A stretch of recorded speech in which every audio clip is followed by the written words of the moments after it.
Hey, what's up? This is Cazwell, and I've been meaning to do an It Gets Better video for a long time, and I'm glad I'm doing it now. I'm wearing purple. I woke up. I feel good. Haven't brushed my teeth yet, but that's besides the point.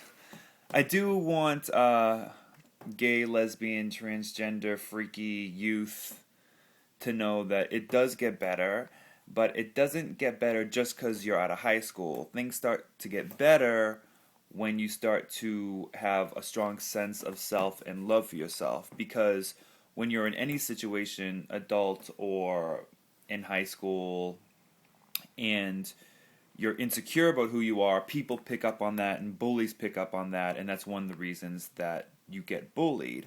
It's when you start to have a sense of self and self-worth that things really start to change for you. I mean, some people are adults and things still haven't changed for them. And I also want to say that being bullied is something that happens even in your adulthood. And just the other day, 2 days ago, I was in my own neighborhood in the East Village of New York City, and somebody I'm going to classify as a bum uh, basically jumps me, pushes me, and tells me that he's going to stab my faggot ass if I don't give him money. And one of the most fucked up things about this is that it happened at 6 p.m. on First Avenue and 12th Street, and people are walking by, and it's obvious that this is a situation, and no one's doing anything, no one's intervening, no one's calling the cops, no one's saying, "Do you know this guy?" And I'll tell you that if this guy had a weapon, then things might have happened differently, and I might have given him my money, but I didn't see anything in his hands. And when he called me a faggot, it really struck a chord with me. And I pushed him, and I pushed him as hard as I could. And when I did, he almost fell back. And when I pushed him, I saw this look in his eyes that the whole scenario changed, and that he was actually going to have to fight me to get anything from me.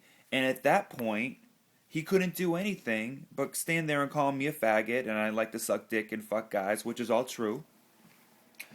And basically, what I'm trying to tell you is that I'm not an advocate for violence, but it reminded me that if you're in a situation in high school in which you are being physically assaulted and the teachers aren't doing anything and no one's intervening and the adults on the school bus aren't doing anything and the school bus driver's not doing anything, then sometimes you gotta pick up a motherfucking rock.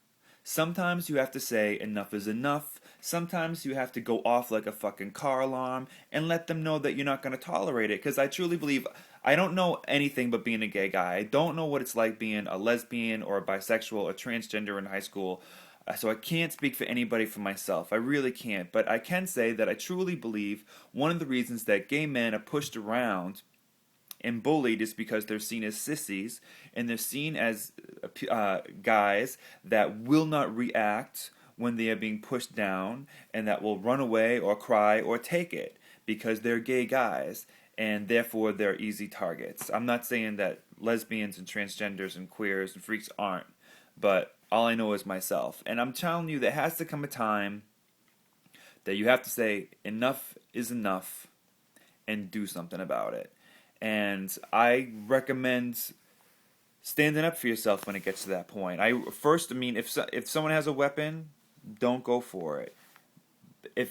But what do you do when the teacher isn't gonna help you? When the adult isn't gonna help you? When the authority is gonna stand back and watch this happen? So I just want to say, stick in there, and I think that the way to solve this problem is to do things that give you self-confidence, because once you become a self-confident person, you are no longer a target for a bully. Bullies look for people with immense amount of insecurity because they feel that they can push them down. So that's all I really have to say, and things do get better once you learn to love yourself, and you learn to love yourself by doing what you love to do. So keep it up, and that's the message from Cazwell today. And I just want to say there is a project out there called the Trevor Project with 24-hour hotlines that you can call if you have someone that you need to talk to that can maybe give you some further advice. So I hope you take that and have a great day.